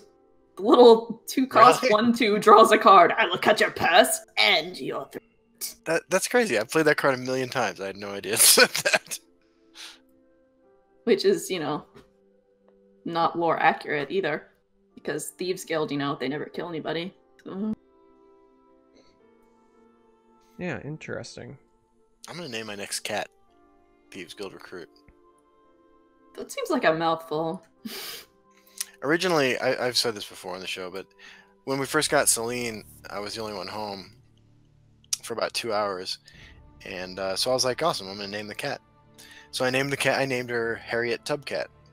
And then Sandra got home. And that's how she got the name Celine. Oh, I didn't get into any of my animal stories, did I? I think we got sidetracked. Like the animal conversation was like part of the conversation about breaking people's noses, and Oh yeah, it was. yeah. Next question we have is Hot Potato asks, do you think piercing Twilight will have a significant negative impact on combo decks like Market Archer, Leafwater, OTK, and etc.? Shadow Marking helps finding combo pieces without playing them, but also seems like Twilight could 100% shut down some of those decks if a combo piece is played too early. Well, okay, I guess in the case of Market Archer, it's possible, but super unlikely. That's my thought. Market Archer specifically requires, like, I mean, like, it can win without it, but it really can't win without it, you know what I mean? Yeah. I think that would be the deck most hit by something like that. I'm not a huge combo deck player, so... Despite my love of Mentors, right? Yeah. I mean, I don't... Good. I was going to say, my initial thought is probably not a ton, because it's always matchup specific. And, like, if you're playing against the Tribunal control deck as Market Archer, you don't have to worry about playing your combo pieces early, because... Right, you go off on turn 12. You just go off late when you dump it all from your hand, and then, like, they're just going to be sitting on a bunch of removal that they can't play on your stuff, right? They're a control deck. They're just going to draw, pass. They might play a couple of threats, but... smorking you down isn't, and especially if you just extra don't tip your hand early, they might play Tribunal and play it conservative, thinking, all right, he's not playing cards, but he's on Archer, maybe he's on like Control Rage Archer, so they might not want to like flood a lane to open themselves up to Rage or something. It's all about execution, I think, in that matchup, but I don't think that it's gonna... I mean, also, the honest truth is, those decks aren't seeing a ton of play right now anyway, so it's hard to make something go away even harder.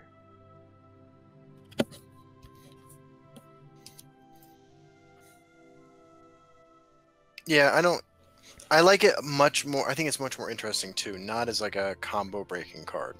I don't think that's its purpose, to be honest with you. I think its purpose is to just... do cool things. Like in every match, it'll do something different. I think that's what it does.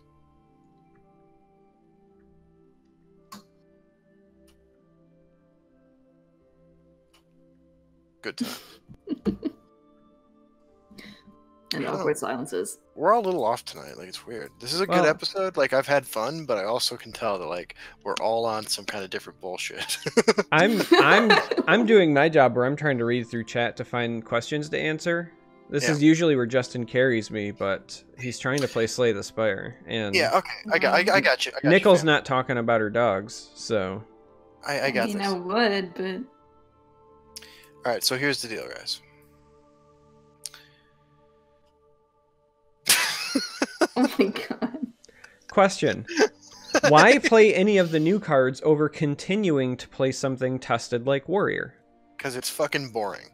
That's my actual answer. Yeah, honestly, that would be my answer as well, right? Like, what is it that you're competing for right now? Like, what is... Like, that's what it comes down to. I know that's something Endozoa always asks, like, what's your goal and whatever, but that's legitimately the question you ask. Is if your goal is to, finish high on the ladder or something, then you're just going to play whatever is the most efficient anyway. But if it's not, and you don't care about your ladder finish, and you're not trying to prepare for a tournament at any given point or whatever, why not experiment? You may experiment and still find out that they're just bad, and that's fine. But I'm a firm believer in sometimes you still have to try things out just to prove that they are correct. I mean, that's how science works. Like, even if you suspect that gravity is a thing and you're like 99% sure, you still run enough experiments to declare it a law, you know? What about magnets? How do they work? Magic. Miracles happen every day.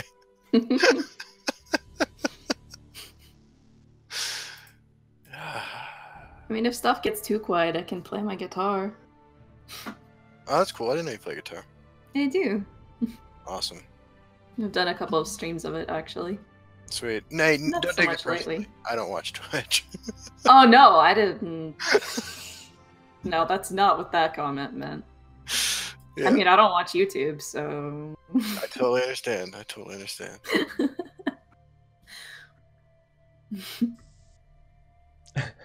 I'm getting caught up to chat where everyone realizes I'm just an old man yelling at a cloud. It's true. Listen, here's why I all joking aside, why I get like that, why I get so riled up. It's because I spend the entire like rest of my life not being that. Like I'm always at least in my family and at my workplace, the calm, like reasonable, rational one.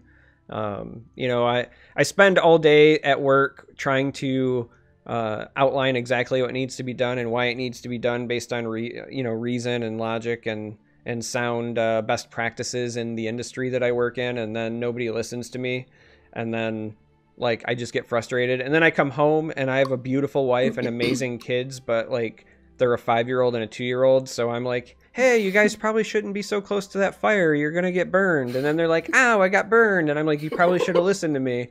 And so when you go all day with nobody listening to you and you finally get, your me time, and that's what this is, hanging out with all of you guys. This is what I enjoy and I love it.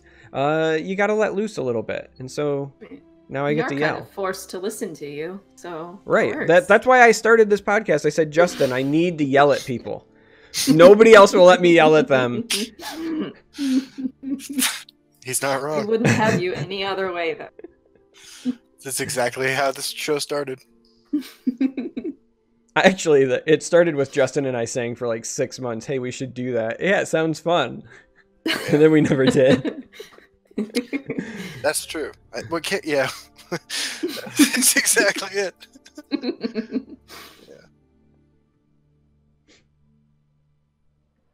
All right, so a lot of chat going over new voice lines and stuff that they like. Somebody mentioned in chat yet again that Red Brahmin is not an Argonian.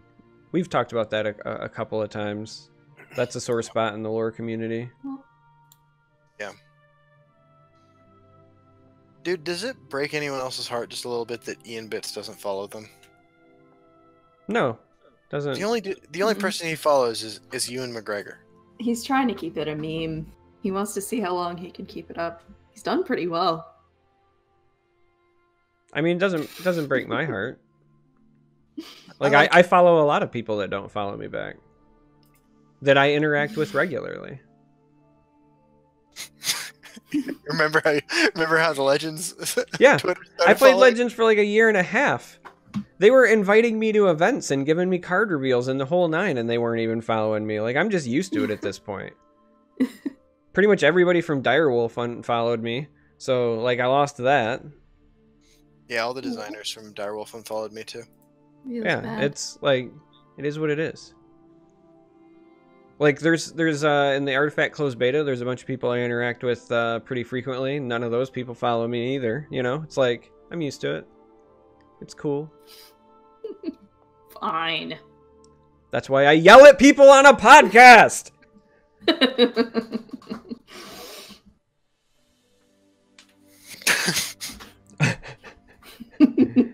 Grognak in chat says, I can see Charmer asking his kids what time it is, and they say time to fight, and he tears up a little.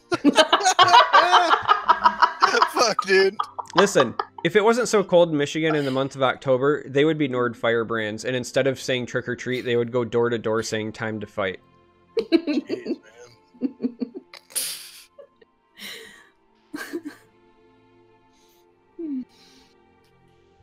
man. Pete Crichton asks, would you like to see more tribal support? I go back and forth on this. Yes and no. Like, there are certain people who love tribal, and I want them to have a good time playing this game. I kind of don't like tribal. I don't like the linear decks that encourages people to build. But like it is fun too to play tribal decks for no reason. Like I've done that before. Something entertaining. I don't know. I really, it's hard to say.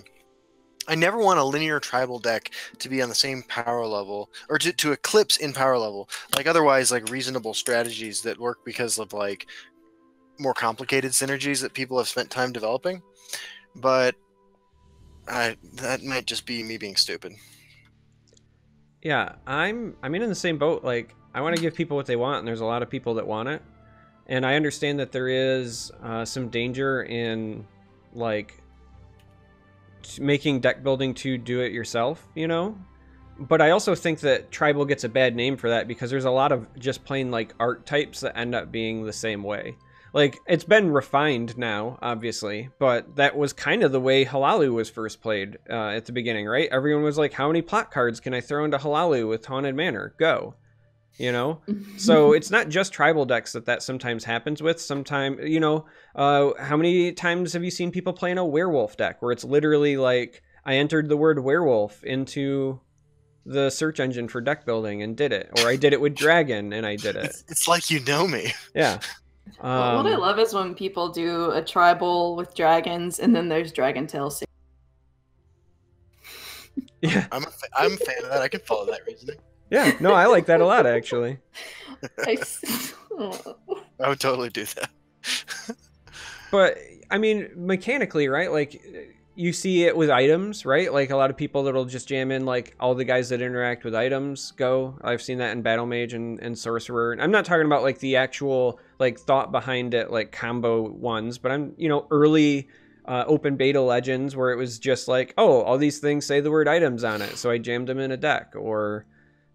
you know, all these things say treasure hunt, and you know they're not necessarily good, say but treasure hunt. yeah, but like people like that stuff, right? There's clearly an audience for it, and I think catering to them is really important. So yeah, I agree. I would like to see the introduction of a new tribe, or like made relevant an existing tribe. I thought Falmer might be an interesting one for an expansion. Just because like I feel like all of the printed Falmer cards are on the cusp of playability. I've thought that what was the other one? I think Argonians would be one that a lot of people could get behind, but you'd have to give them some kind of, you know, interesting reason to be played together. And right now, as far as the tribe goes, they're sort of all over the map.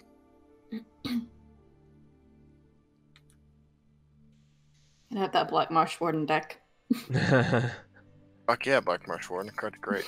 I haven't played it in a long time. I need to get on that. Yeah. It was the original 4-cost 5/5. I wonder how much money I made Bethesda because I encouraged people to craft that card. Also, I wonder how many apologies I owe people. We've got another great question. What will we all be dressing up as for Halloween? Sandra's dressing up as Zatanna from the DC Comics thing, and I'm dressing up as a male version of Magician. I'll probably be dressing up as me in my pajamas watching TV. That's cool. We're gonna intentionally leave our light off, like we don't want kids coming over, but like yeah, we do that too. Like I will dress up, like and then just hang around the house, probably stream or something.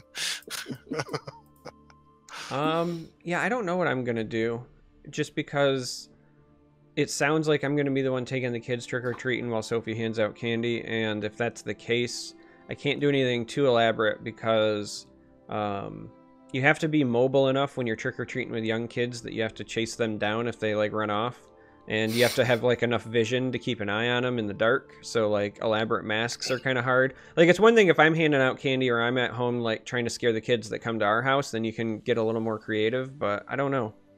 I have not fully decided yet. When I was a kid one year, my dad had this Jurassic Park mask. It's the one that I used when I play an Argonian. Mask's been in my family for a long time.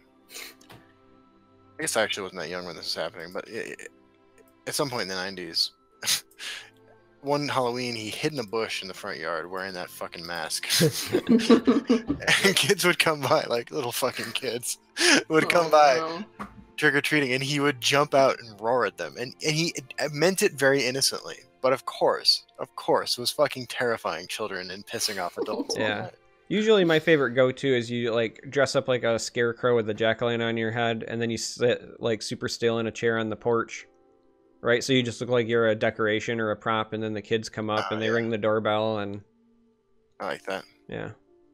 My brother did that just to me personally, just random, you know. That's funny. Yeah. Terrified me.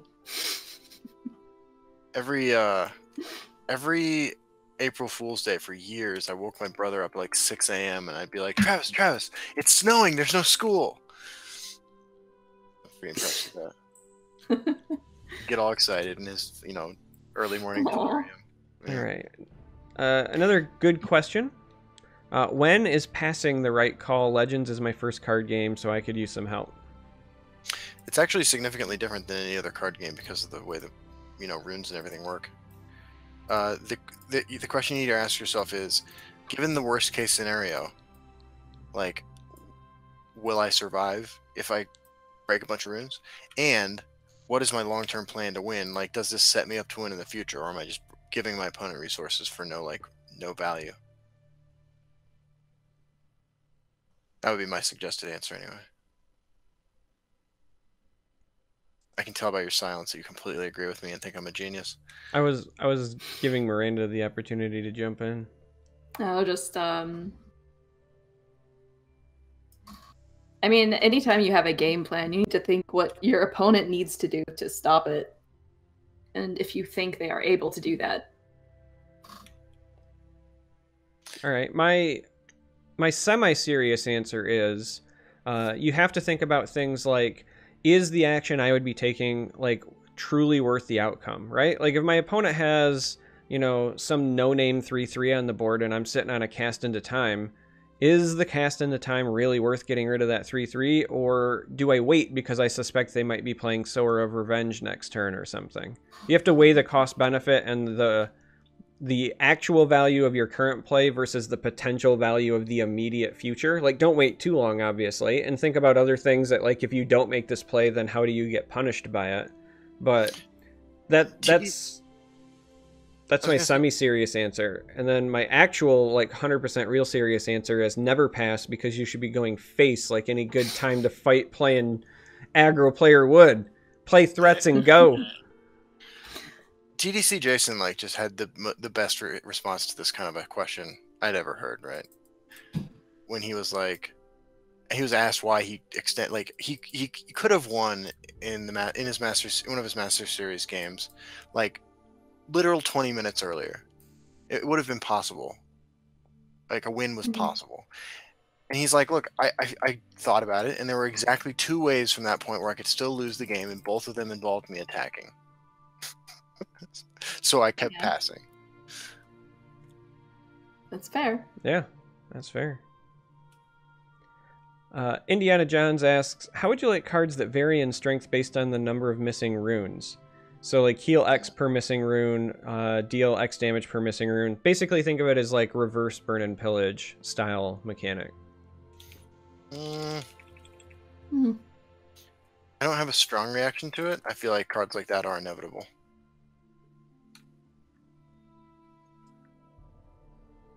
This pause is where you jump in, Miranda. Yeah, I'm sorry. I don't think a card like that is going to have much of an impact on anyone's game plan. Just maybe stall for a turn or something. It's kind of shocking to me that Rift Thane is the only card like that in the game. Because it seems like such an obvious mechanic in a game where there really is an increased amount of tension about your position as the aggressor and the reactive player. You mean Pillager? No, Rift Thane. Rift Thane.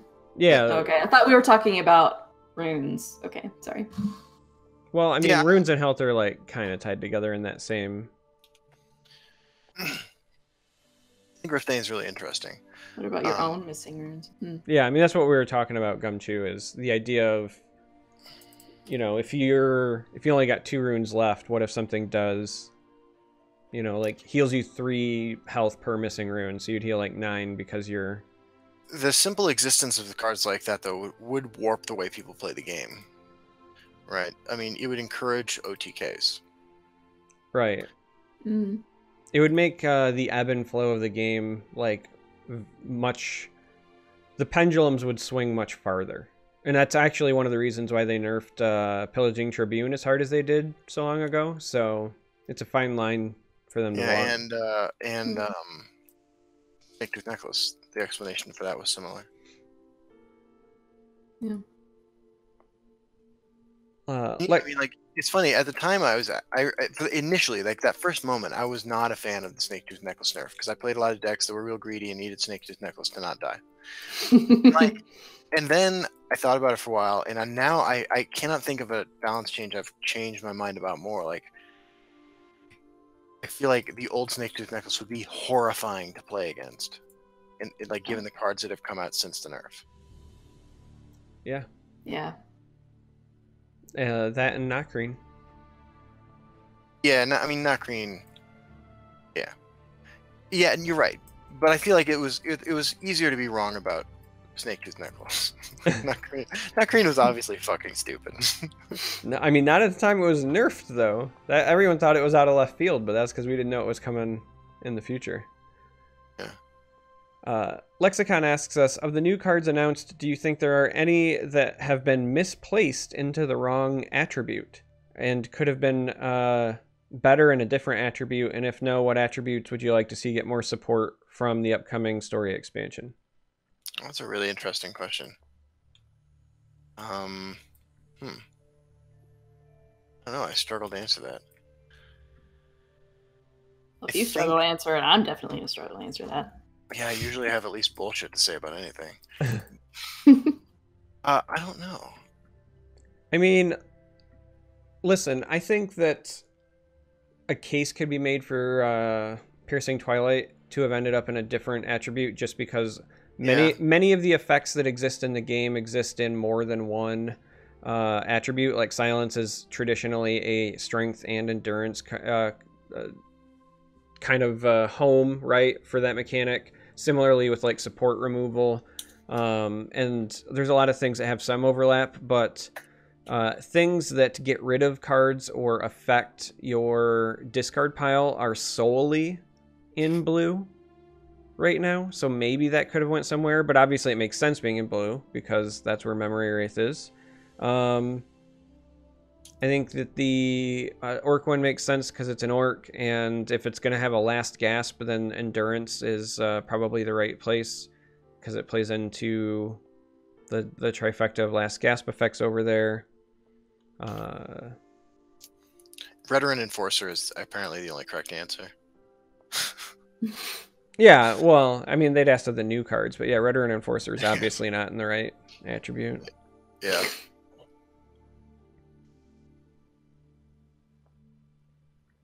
Yeah, so I mean I think most of them are probably where they needed to be in terms of like future attribute support.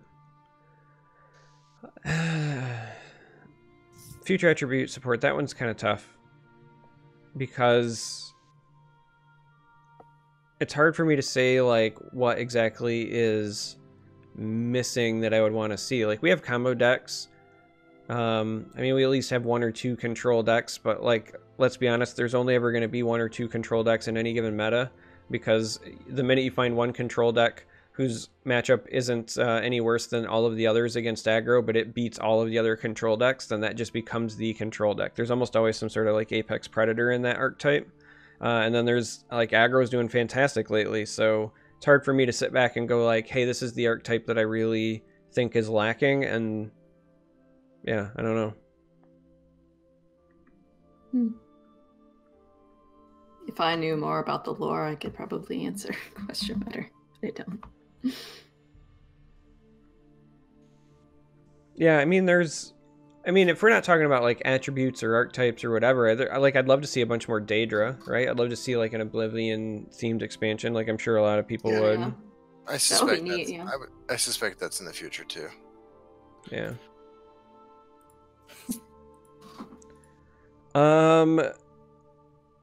I assume this is pronounced Zilver or Silver. Sorry if I'm slaughtering that. But they ask, what are our current ranks on the ladder? I am Legend 700 or something like that. I'm like around 200 or 180, I think. Yeah. When I got my login bonus earlier today, I was at 135. Which is actually low for me for the last couple months, but... No, this is exactly where I end up when I hit Legend. Yeah.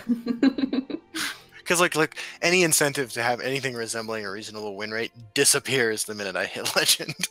I mean, that was my problem at the start of the season. Like, Yeah. I was like, I'm not going to take this season serious because I started this month traveling for work, and then when I got back from that, I was sick.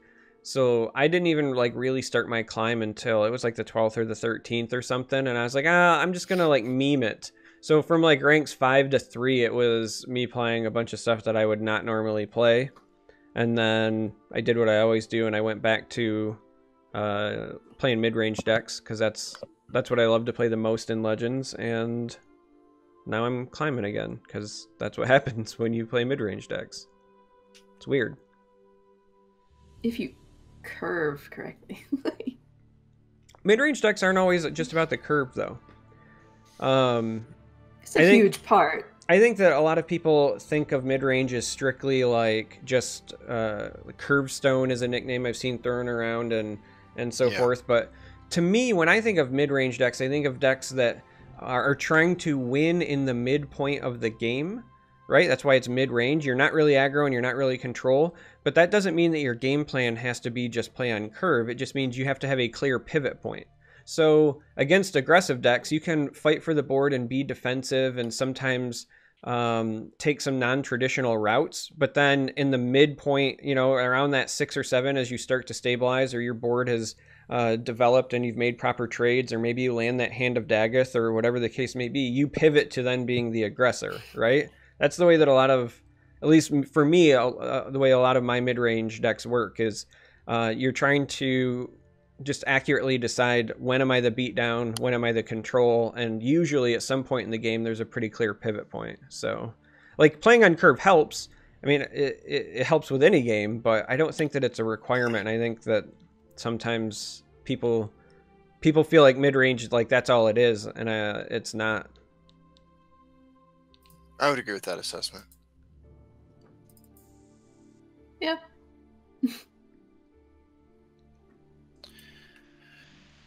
Cause I've got faith in the heart. No one's gonna bend or break me. I can reach for the stars. Is this how you're gonna make me talk more? Yes. I can do like, anything cause I've got okay. faith of the heart. I'm distracted and traumatized.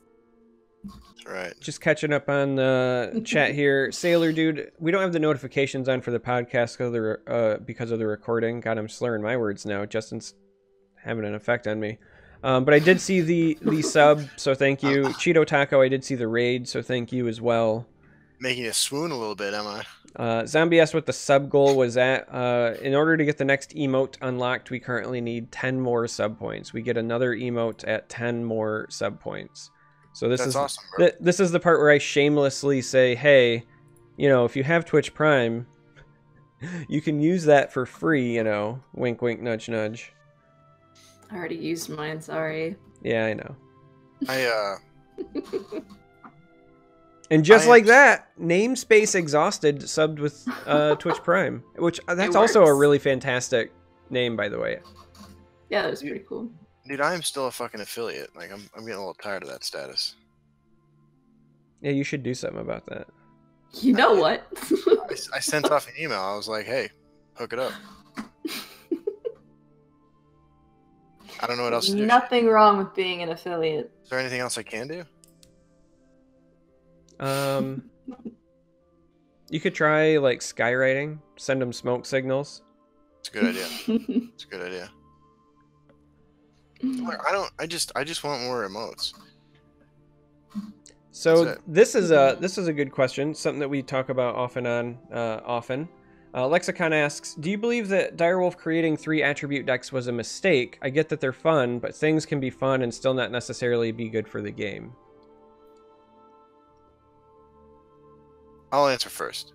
Yes, I think it was a mistake. Yes, I think they're super fun. That's it. What about you, Miranda? I think they didn't realize a lot of things combining the colors that they did. And I hope that in the future, maybe, you know, if we get some kind of, you know, cycling out of cards, that we'll either switch up the 3 classes, or I mean, like the attributes that go in 3 classes and give some of the others some love, or just go back to dual classes, because that's really what Tessel's always been about. Yeah. I think that right now we're feeling the effects of it because of a content drought, but I'm going to take the kind of a weird stance and say that they are fun.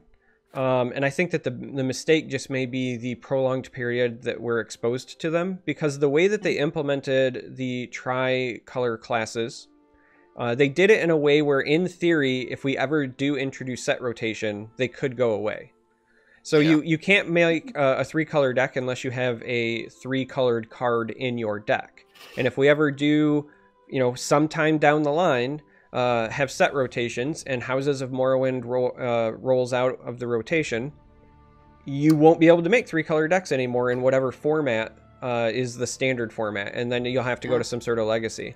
So in theory, if we had not had the transition and we had regular content, it's a chance that we might have approached the point where set rotation would have been needed much sooner, in which case our exposure wouldn't have been prolonged, right? Like, we thought we were getting a head cold and now we've got the flu and it's turning into polio or whatever. So is that how that works? Pneumonia. Well, yeah, I mean, that's why you don't vaccinate your kids. So oh god. in Derek's case, it's syphilis, by the way. It's gonorrhea. No, but like, all jokes aside, seriously, I think that is the crux of it, right? I do think that, you know, it's fun, because that was one of the things that used to be a pretty common post, right? Like, hey, if you ever could add a 3rd attribute, what would it be? And we all would talk about the, you know, things we would do and whatever. And then we actually got to do it, right? So it was fun. But like, long term, there is a part of me that just hopes they're not there forever, right? I liked that classes had a class identity. The houses have a little bit of an identity, but it's not as much. And the reason that you don't feel like houses have an identity is because, so like with Houses of Morrowind, there's only so many plot cards, right?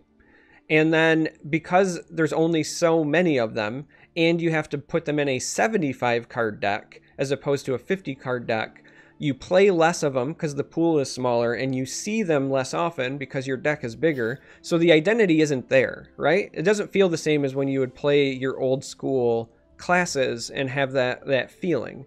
And then it gets exacerbated when your house identity, if you will, is just garbage, like Tribunal, right? Like, Tribunal doesn't feel like it's got any identity because it doesn't. Nobody's playing any Exalt card but the Tricolor Legendary, and then that's it. So I would like to see stuff go back to class identity at some point. I would like to see that via set rotation, but in order to do that, we need regular content. So yeah, I agree. Totes. The goats. That's right. Oh. Silverfuse asks, what do you think of there being no rotations in casuals but rotations in ranked? Yeah, I'm fine with that. Yeah. I would prefer a splitting of the ranked ladder. Yeah, well, I mean, that's just it. Like, I would like to see a legacy format, I would like to see a standard format, and then I would like to just see a casual format. And I'll go a step further. If you get a really good and interesting tournament client where you can actually set whatever restrictions you want, then like the floodgates open. I was actually talking with Justin about this, but for a different card game the other day. Oh, yeah. But I think that good tournament clients are actually one of the best things you can do for a casual community. Because a lot of the complaints we see is like, I just want to play meme decks, but when I go to casual, I'm still running into meta decks and this and that, right? There's no good way in the digital card game space right now to really simulate what I call the tabletop experience or the kitchen table experience, where it's like me and like 4 friends and we just want to do something ourselves, or it's me and like, you know, 7 other people at a Friday Night Magic and we just want to do the equivalent of like EDH or Two-Headed Giant or whatever, right? But if you have a robust tournament client where you can set the rules and you can invite people to participate the way you want, you can get like homegrown casual formats and alternate formats that sprout up and can be supported from the people who are really into that. I think that if a game can nail a really good tournament client in the near future, that will do a lot for whatever their casual experience is. I agree. So tournaments are making the game more casual? They can, yeah. I know that sounds really weird, but when you say like tournaments, everyone thinks like competition, right?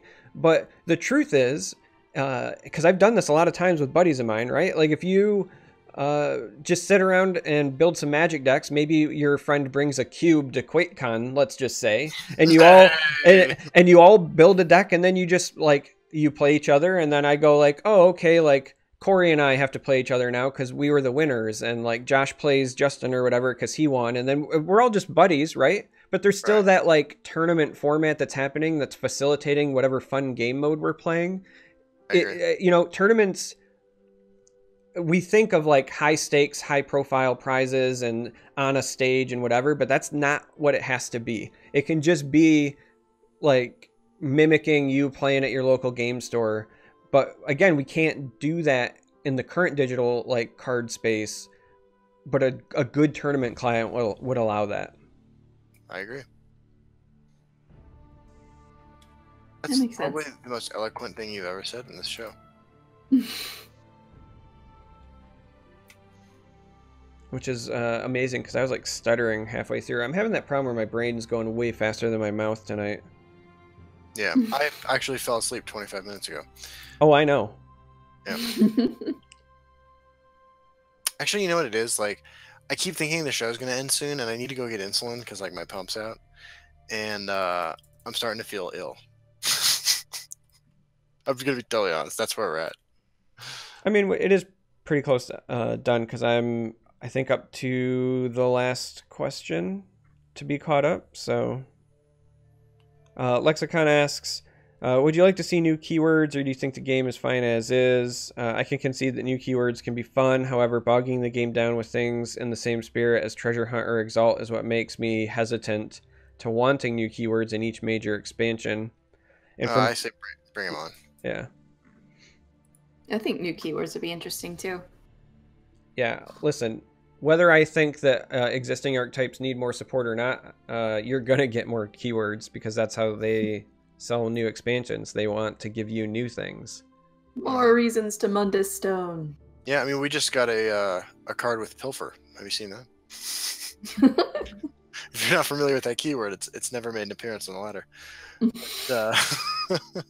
It's going to be joining the ranks of competitive cards soon enough. All right, and with that, we're caught up. Sweet. So, Justin, do you want to... I'm willing to hang out for the after show, but I have to go get some insulin. So. Well, I was going to say, do you want to, like, send us out? All right. Hey, thanks, guys, for a wonderful show. I'm very excited to have had Nickel on the show tonight. This is someone we've been talking about having on for a long time. So I'm super happy that our schedules finally linked up. This is, of course, 1 week before Frost Pants comes out, and I could not be more excited to be playing with these new cards. I'll see you guys on the ladder.